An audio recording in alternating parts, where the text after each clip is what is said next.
What's your reaction to Russian drone incursion into Poland?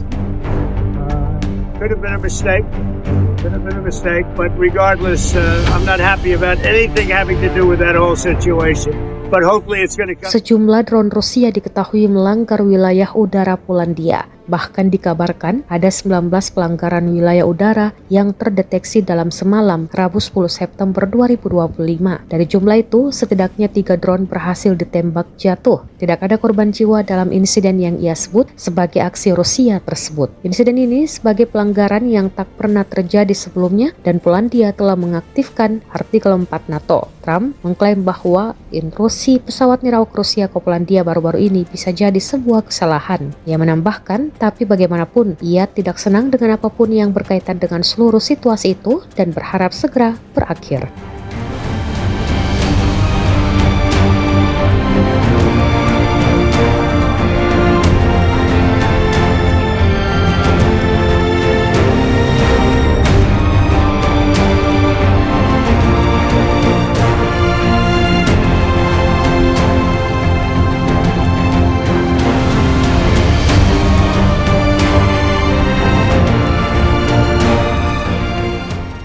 Download Tribun X sekarang, menghadirkan lokal menjadi Indonesia.